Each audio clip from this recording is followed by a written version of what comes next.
Hello साथियों, नमस्कार साथियों, आपका रोजगार आईटीआई अवधेश में स्वागत है। साथियों, आज की क्लास में हम बात करने वाले हैं ITI second year electrician trade theory. इसके पहले साथियों आपका हमने जो है टोटल 11 क्लास जो है कंप्लीट करा भी चुका हूं।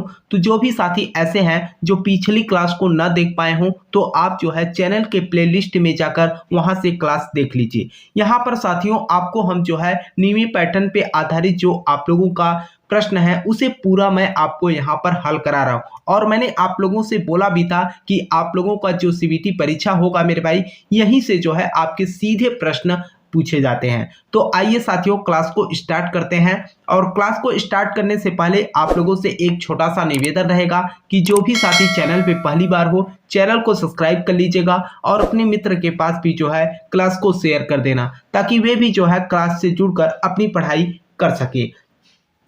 तो यहाँ पर देखिए पहला प्रश्न आपका यहाँ पर क्या कर रखा है कि कन्वर्टर का नाम क्या है। ये जो कन्वर्टर आपको यहाँ पर दिखाया गया है, अगर हम इस कन्वर्टर की बात करें तो यहाँ पर देखिए ये जो है आपका क्या दिखाया गया है। यहाँ पर देखिए अगर हम बात करें तो ये जो है आपका एससीआर लगा हुआ है, और एससीआर की अगर हम आकृति की बात करें तो ये त्रिभुज के जो है आकार का होता है। तो यहाँ पर आप देखिएगा तो 6 एससीआर जो है आपके लगे हुए हैं। ठीक है, कितने एससीआर लगे हैं? 6 एससीआर लगे हुए हैं। और कभी कभी आपके परीक्षा में पूछ लेता है कि एससीआर का जो है पूरा नाम क्या है। तो ये जो है आपका सिलिकॉन कंट्रोल रेक्टिफायर होता है। क्या? सिलिकॉन कंट्रोल रेक्टिफायर होता है। तो यहाँ पर अगर हम बात करें तो यहाँ पर सीधे तौर पे अगर हम देखें तो ऑप्शन आपका यहाँ पर क्या कर रखा है कि धातु दृष्टिकारी या रोटरी कन्वर्टर है या मरकरी आर्क दृष्टिकारी। तो ये तो सीधे तौर पे मेरे भाई एससीआर का पूरा नाम ही पूछ रखा है कि सिलिकॉन नियंत्रक दृष्टिकारी, मतलब सिलिकॉन कंट्रोल रेक्टिफायर। तो आंसर आपका यहाँ पर डी बन जाएगा। देखिए आपका अगला प्रश्न यहाँ पर क्या कर रखा है।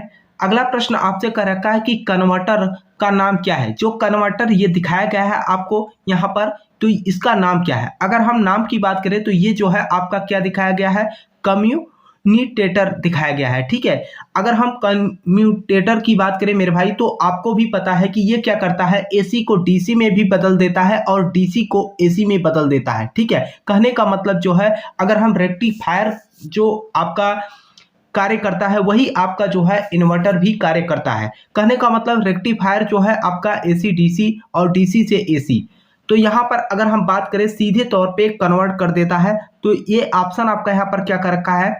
देखिए अगर हम बात करें यहाँ पर तो पहला आपका कर रखा है कि ये जो दर्शाया गया है इसका जो है आपसे नाम पूछ रखा है धातु दृष्टिकारी। ये जो है आपका रोटरी कन्वर्टर है। तो आंसर आपका यहाँ पर क्या, बी बन जाएगा। आइए अगले प्रश्न पे हम बात करते हैं। देखिए आपका अगला प्रश्न यहाँ पर क्या कर रखा है कि जो इन्वर्टर और कन्वर्टर दोनों के रूप में कार्य करता है। जो इन्वर्टर और कन्वर्टर दोनों के रूप में कार्य करता है। कहने का मतलब यह है मेरे भाई कि जो आपका इन्वर्टर होता है ये क्या करता है, डीसी को एसी में बदलता है, और आपका कन्वर्टर भी क्या करता है, डीसी को एसी में बदलता है। दोनों के रूप में कार्य करता है। जो इन्वर्टर और कन्वर्टर दोनों के रूप में कार्य करता है उसे हम क्या कहते हैं, तो उसे हम जो है यहाँ पर देखिए धातु दृष्टिकारी होता है या मरकरी आर्क दृष्टिकारी होता है या अर्धचालक डायोड होता है। तो ये आपका जो है तुल्यकालिक कन्वर्टर होता है। ठीक है, तो आंसर आपका यहाँ पर क्या, डी बन जाएगा। देखिए आपका अगला प्रश्न यहाँ पर क्या कर रखा है, 282 नंबर प्रश्न कह रखा है कि इन्वर्टर का कार्य क्या है। इन्वर्टर जो आप लोग घरों में लगा के रखते हैं मेरे भाई, उसका मुख्य कार्य क्या होता है। आप देखा होगा मेरे भाई, आप लोगों ने देखा होगा कि जो आपका इन्वर्टर होता है ये क्या करता है, डीसी को एसी में बदल देता है। पहले तो आपके एसी को जो है बैटरी में स्टोर कर लेता है डीसी में, उसके बाद डीसी को क्या करता है, ये एसी में बदल देता है आपका इन्वर्टर। तो आंसर आपका यहाँ पर बी बन जाएगा। देखिए अगला प्रश्न आपका यहाँ पर क्या कर रखा है। अगला प्रश्न आपसे यहाँ पर कह रखा है कि कौन सा परिवर्तक उपकरण ओवरलोड किया जा सकता है। कौन सा परिवर्तक उपकरण ओवरलोड जो है किया जा सकता है। अगर हम ओवरलोड की बात करें तो यहाँ पर देखिए रोटरी कन्वर्टर की बात करें तो इसमें तो आपके डिवाइस लगे होते हैं, इसमें जो है हम ओवरलोड नहीं दे सकते। मोटर जनरेटर सेट या मरकरी आर्क दृष्टिकारी, तो जो आपका दृष्टिकारी यूनिट होता है इसमें जो है हम ओवरलोड दे सकते हैं। तो आंसर आपका यहाँ पर ए बन जाएगा। देखिए आपका अगला प्रश्न यहाँ पर क्या कर रखा है, कि सिंक्रोनस मोटर को चलाने के लिए उत्तेजक क्या आवश्यक है। सिंक्रोनस मोटर को चलाने के लिए उत्तेजक क्यों आवश्यक है, ये जो है आपसे पूछ रखा है कि मोटर में अधिक भार ले जाने के लिए, या आगे आपसे यहाँ पर कह रखा है कि पावर फैक्टर में सुधार के लिए, मोटर में होने वाले नुकसान को कम करने के लिए, या मोटर को तुल्यकालिक गति से जो है चलाने के लिए। तो मोटर को जो है तुल्यकालिक गति से चलाने के लिए हम क्या करते हैं, इसका उपयोग करते हैं। तो आइए आंसर आपका यहाँ पर डी बनेगा। देखिए आपका अगला प्रश्न यहाँ पर क्या कर रखा है, देखिए अगला प्रश्न आपसे यहाँ पर कह रखा है कि किस एप्लीकेशन को केवल डीसी की आवश्यकता होती है। किस एप्लीकेशन को केवल डीसी की आवश्यकता होती है, तो यहाँ पर कह रखा है कि विद्युत लेपन में, या वोल्टेज बढ़ाना इंडक्शन मोटर में। तो ये जो आपका जो है विद्युत लेपन में हम किसकी आवश्यकता होती है, केवल डीसी की आवश्यकता होती है। तो आंसर आपका यहाँ पर ए बन जाएगा। डीसी का मतलब यह है मेरे भाई डायरेक्ट करंट। तो आइए अगले प्रश्न पे हम बात करते हैं। देखिए आपका अगला प्रश्न यहाँ पर क्या कर रखा है, अगला प्रश्न आपसे यहाँ पर कह रखा है कि दृष्टिकारी डायोड में एलईडी को कन्वर्टर्स के रूप में क्यों टाला जाता है। इन्वर्टर्स के रूप में जो है कन्वर्टर्स के रूप में क्यों टाला जाता है, ये जो है आपसे पूछ रखा है कि अधिक डोप्ड युक्ति होती है, ये बहुत कम शक्ति युक्ति होती है। जी हाँ, ये बहुत ही कम शक्ति युक्ति होती है। तो आंसर आपका यहाँ पर क्या बी बन जाएगा। ठीक, आइए अगले प्रश्न पे हम बात करते हैं। तो देखिए आपका अगला प्रश्न यहाँ पर क्या कर रखा है, अगला प्रश्न का रखा है कि सिंक्रोनस मोटर्स का मुख्य अनुप्रयोग कौन सा है। यहाँ पर अनुप्रयोग पूछ रखा है, तो लिफ्ट में होता है, या कागज रोलिंग मिलों में होता है, एसी से डीसी कन्वर्टर में होता है, या पावर फैक्टर करेक्शन डिवाइस में होता है। तो ये जो है आपका किस में होता है, पावर फैक्टर करेक्शन डिवाइस में जो है हम इसका उपयोग करते हैं। तो आंसर आपका यहाँ पर डी बनेगा।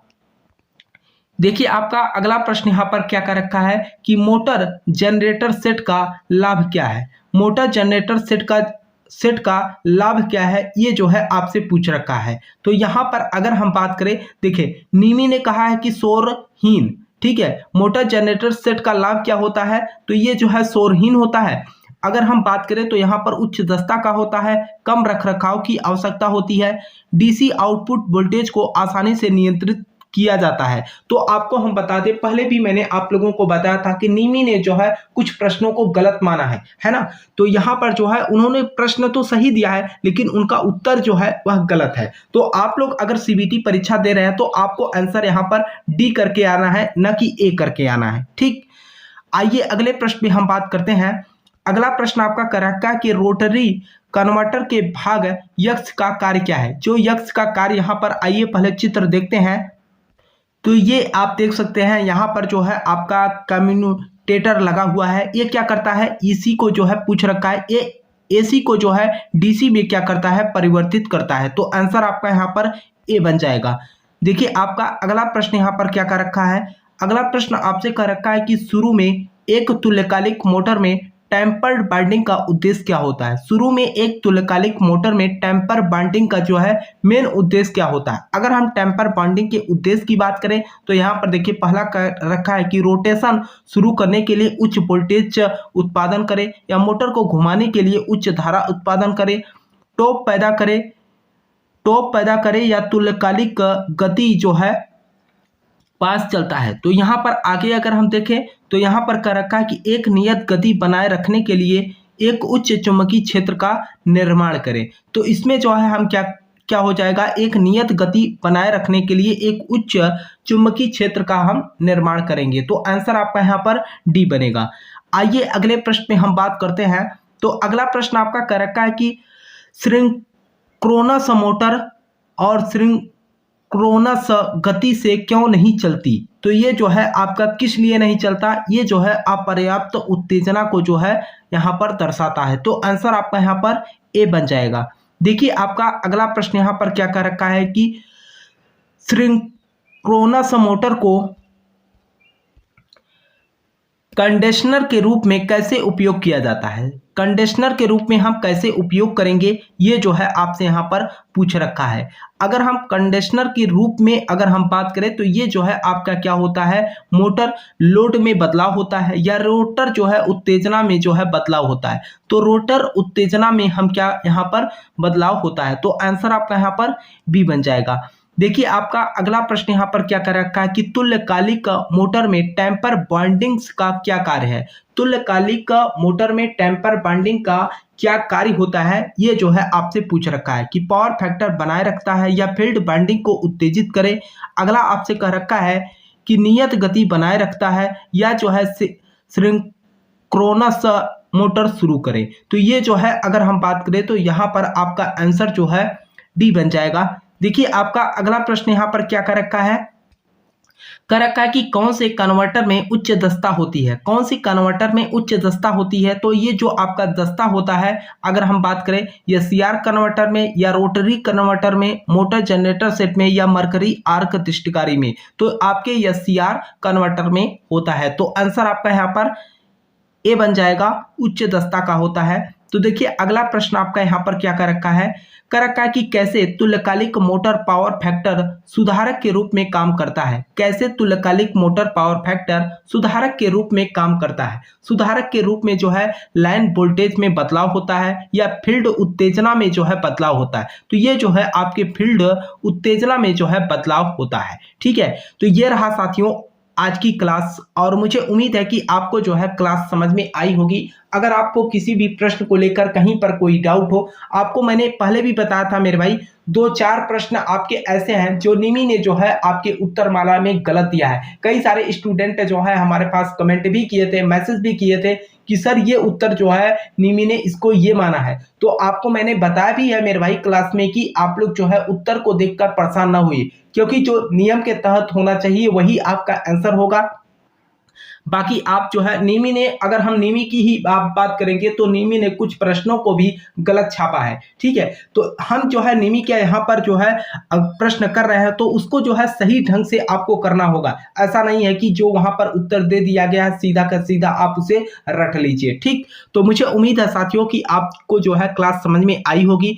और आप लोगों से एक छोटा सा निवेदन रहेगा कि जो भी साथी चैनल पे पहली बार हो, चैनल को सब्सक्राइब कर लीजिएगा और अपने मित्र के पास भी जो है क्लास को शेयर कर देना, ताकि उन्हें भी जो है क्लास की इंफॉर्मेशन मिल सके। ठीक है, तब तक के लिए साथियों आपसे मिलते हैं नेक्स्ट क्लास में। तब तक के लिए जय हिंद, जय भारत।